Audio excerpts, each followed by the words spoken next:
The dust motes danced in the single shaft of light, slicing through the grimy window of Elias Thorne's cubicle. 20 years. 20 years he'd sat in this same cramped space, a nameless cog in the colossal machine that was Blackwood Industries. 20 years of brewing lukewarm coffee, filing endless paperwork, and absorbing the casual disdain of his superiors. He was invisible, a ghost haunting the fluorescent-lit hallways. They saw him as a harmless fixture, a piece of office furniture that occasionally shuffled papers. They were wrong. Elias wasn't harmless. He was a vault, meticulously storing every slight, every injustice, every whispered conversation that painted the true picture of Blackwood's rotten core. He saw the inflated expense reports, the backroom deals, the blatant disregard for the employees who kept the company afloat. He witnessed Margaret Bellwether, a single mother working 2 jobs, denied a desperately needed promotion because she didn't fit the corporate image. He heard Harrison Finch, the VP of Marketing, boast about skimming funds from the employee healthcare plan. Elias felt the sting of injustice like a physical blow, each incident etching itself deeper into his memory. He couldn't speak out, not yet. He was a nobody, and challenging the Blackwood behemoth would be suicide. So he bided his time, masking his simmering resentment with a placid demeanor. He became a master of observation, a silent recorder of their sins. His escape wasn't rebellion, but meticulous planning. Every lunch hour, he devoured books on finance, investment strategies, and corporate law. Every evening, after the fluorescent lights flickered off and the building emptied, he pored over spreadsheets, charting the company's vulnerabilities, identifying the pressure points. He lived frugally, investing every spare penny into anonymous accounts, slowly building a war chest. He learned to play their game, to speak their language, to understand the intricate web of power and influence that held Blackwood together. One particularly brutal Tuesday, Elias was summoned to the office of Reginald Blackwood himself, the CEO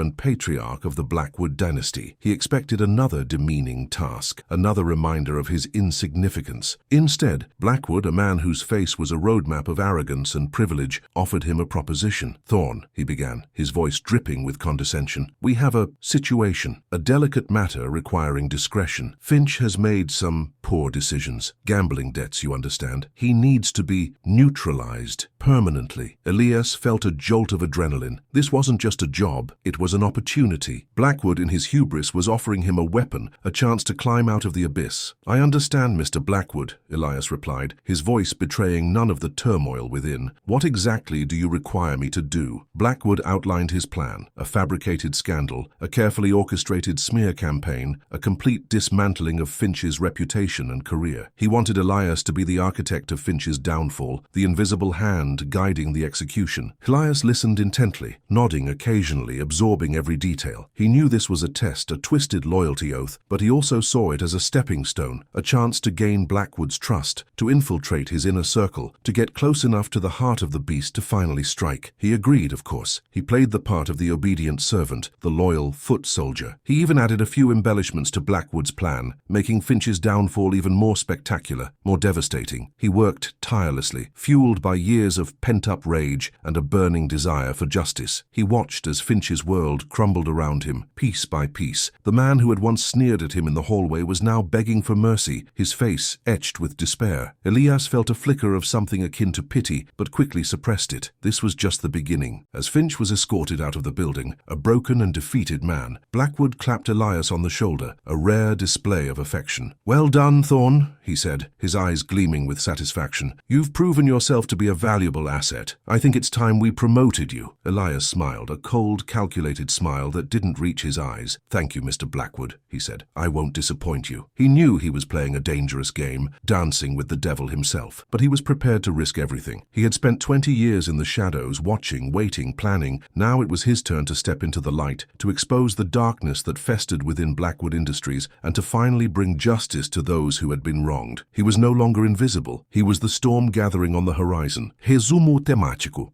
Funcionário humilde e menosprezado, testemunha de injustiças e corrupção, pacientemente acumula poder e riqueza para, no momento oportuno, expor os responsáveis e promover uma liderança mais justa, revertendo sua situação de insignificância para uma posição de controle e influência. The promotion was a gilded cage, a larger office, a secretary who treated him with newfound respect, and invitations invitations to exclusive meetings where the real decisions were made. Blackwood paraded him around like a prized hunting dog, showcasing his ruthlessness and loyalty. Elias played the part flawlessly, offering strategic advice, anticipating Blackwood's desires, and further entrenching himself in the company's inner workings. He learned the location of every hidden account, the names of every corrupt official on Blackwood's payroll, the details of every shady deal. He also observed Blackwood's weaknesses, his vanity, his arrogance, his unwavering belief in his own invincibility.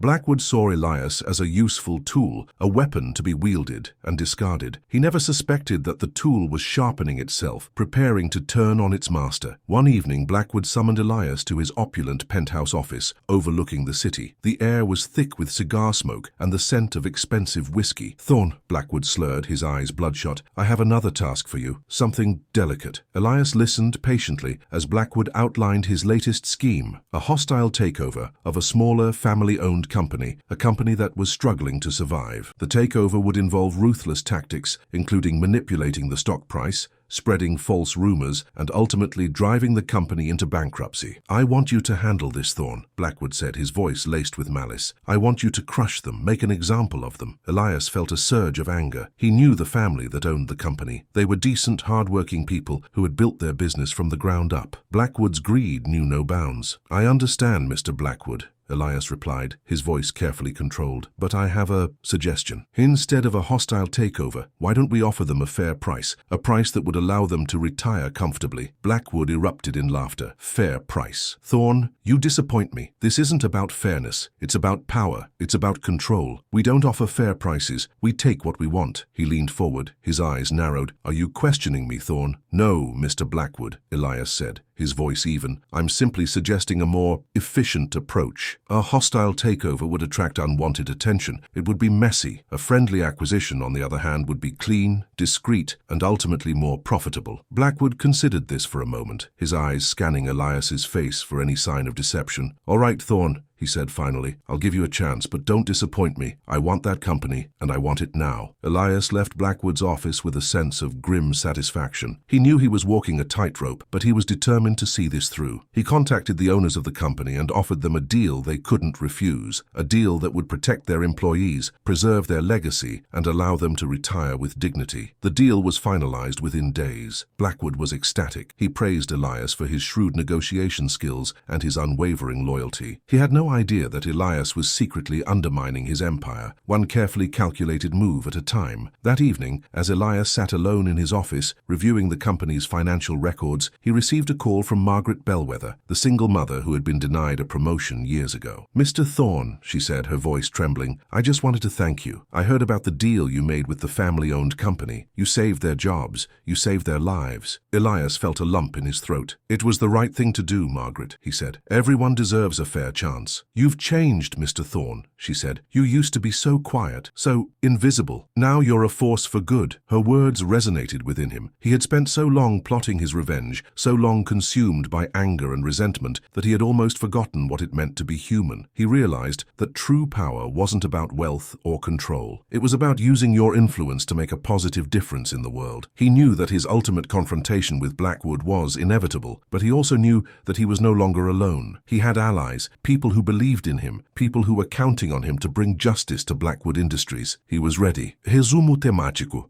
Funcionário humilde e menosprezado, testemunha de injustiças e corrupção, pacientemente acumula poder e riqueza para, no momento oportuno, expor os responsáveis e promover uma liderança mais justa, revertendo sua situação de insignificância para uma posição de controle e influência. The next morning, Elias found a small, unmarked package on his desk. Inside was a single antique key, accompanied by a note scrawled in elegant calligraphy. "The past holds the future." Find what was lost. He recognized the handwriting. It belonged to Arthur Penhaligon, Blackwood's former legal counsel, a man who had mysteriously disappeared years ago after raising concerns about the company's accounting practices. Penhaligon had been a mentor to Elias, a kind and principled man who had seen potential where others saw only insignificance. The key was a breadcrumb, a clue left behind by a man who had paid the ultimate price for seeking the truth. Elias felt a surge of renewed determination. He would honor Penhaligon's memory by exposing Blackwood's crimes and bringing him to justice. He spent the next few days discreetly researching Penhaligon's past, poring over old company records and interviewing former colleagues. He discovered that Penhaligon had been investigating a series of suspicious transactions involving offshore accounts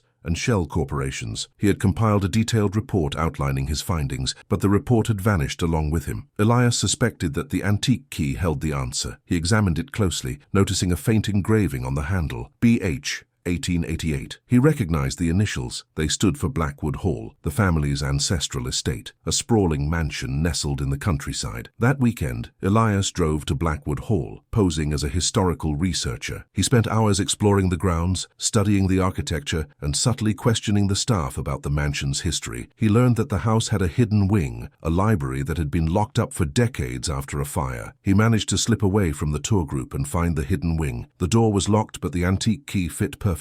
He stepped inside, his heart pounding. The library was in disarray, filled with dusty books and cobwebs. The air was thick with the smell of decay. As he searched the room, he noticed a loose floorboard beneath a tattered rug. He pried it open and found a small wooden box. Inside the box was Penhaligon's missing report, along with a collection of incriminating documents, including Blackwood's handwritten instructions for the offshore transactions. He also found a photograph of Blackwood and Penhaligon, taken years ago. In the photograph, Blackwood was smiling, his arm around Penhaligon's shoulder, but Elias noticed something unsettling in Blackwood's eyes, a cold, calculating glint that betrayed his true nature. Penhaligon, on the other hand, looked weary and apprehensive. Elias knew he had found the evidence he needed to bring Blackwood down, but he also knew that Blackwood would stop at nothing to protect his empire. He had to be careful. Back at Blackwood Industries, Elias was summoned to Blackwood's office. Blackwood was pacing nervously, his face flushed. "Thorne," he said, his voice strained, "I've heard rumors, whispers, about Penhaligon's report." Elias remained calm, his eyes fixed on Blackwood's face. "I'm not sure what you're referring to, Mr. Blackwood," he said. "Don't play coy with me, Thorne," Blackwood snapped. "I know you've been snooping around. I know you've been asking questions. Are you working against me?" Elias hesitated for a moment, weighing his options. He could deny everything, continue to play the loyal servant, but he knew that Blackwood was suspicious, that he was closing in. It was time to take the offensive. He looked Blackwood directly in the eyes and said, "I know everything, Mr. Blackwood. I know about the offshore accounts, the shell corporations, the stolen funds. I know about Penhaligon." Blackwood's face turned ashen. He stared at Elias in disbelief, his eyes filled with rage and fear. You wouldn't dare," he stammered. "I would," Elias said, his voice firm. "And I will. I've spent 20 years watching you, Mr. Blackwood. I've seen the injustice,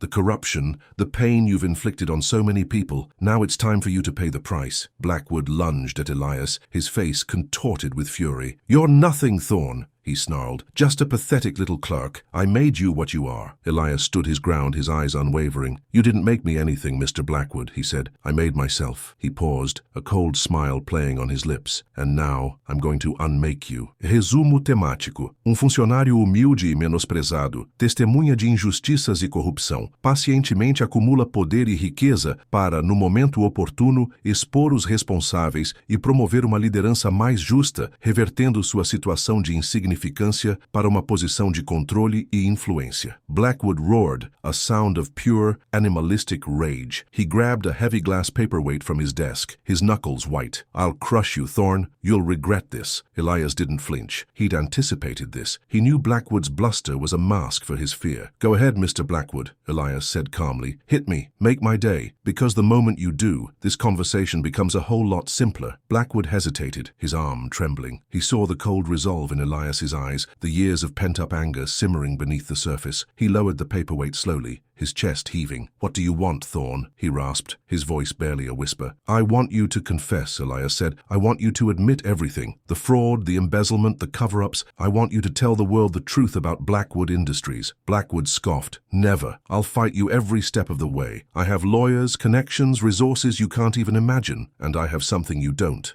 Elias replied. "I have the truth, and I have the people you've cheated, the people you've exploited, the people you've forgotten. They're all waiting for this moment." He reached into his pocket and pulled out a small USB drive. "This contains all the evidence, Mr. Blackwood. Every document, every transaction, every confession. It's all here." Blackwood's eyes darted to the USB drive, his face a mask of desperation. "Give it to me, Thorne," he pleaded. I'll make it worth your while. I'll give you anything you want. Elias laughed, a hollow, bitter sound. Anything I want? You can't give me back the years I wasted in that cubicle. You can't give Margaret Bellwether back her promotion. You can't give Arthur Penhaligon back his life. Penhaligon. What do you know about Penhaligon? Blackwood asked, his voice laced with fear. I know everything, Elias said. I know he discovered your crimes, and I know you silenced him, but his truth lived on, and it led me here. He walked towards the window, the city lights twinkling below. You see, Mr. Blackwood, you thought you were untouchable. You thought you could get away with anything, but you were wrong. You underestimated me. You underestimated everyone. He turned back to Blackwood, his face illuminated by the city lights. I'm not the same man I was 20 years ago. I'm not invisible anymore. I'm the one holding the cards now, and I'm about to deal you a losing hand. Just then, a series of loud knocks echoed through the penthouse. Blackwood's eyes widened in panic. Who is that? He whispered. Elias smiled. That would be the authorities, Mr. Blackwood. They're here to take you into custody. As the police officers burst into the office, Blackwood collapsed into his chair, his face buried in his hands. His empire was crumbling around him. Margaret Bellwether stepped into the room, her eyes filled with a mixture of sadness and satisfaction. It's over, Reginald, she said. It's finally over. As Blackwood was led away in handcuffs, Elias looked at Margaret, a silent understanding passing between them. He had kept his promise. He had brought justice to Blackwood Industries. But as he watched Blackwood disappear into the night, Elias felt a nagging sense of unease. Something didn't feel right. Blackwood's defeat seemed too easy, too clean. He had a feeling that this was far from over. He thought of Arthur Penhaligon's last words to him years ago. Trust no one, Elias, especially not those who offer you power. The next morning, as the news of Blackwood's arrest spread like wildfire, Elias received an unexpected visitor, Harrison Finch, the VP of Marketing, whose downfall he had orchestrated months ago. Finch looked gaunt and haggard, his eyes hollow. Thorne, he said, his voice trembling, I need your help. Elias raised an eyebrow. My help? After what you did to me? I know, Finch said. I was a fool. Blackwood used me, just like he used everyone else. But he's not the only one involved. There are others, people even higher up, pulling the strings. Elias leaned forward, his interest piqued. What do you mean? Blackwood was just a puppet, Finch said. He was taking orders from someone else, someone who controls everything. Elias felt a chill run down his spine. He had been so focused on Blackwood that he had failed to see the bigger picture. He had taken down one corrupt man, but the real power remained hidden in the shadows. The game, he realized, was just beginning.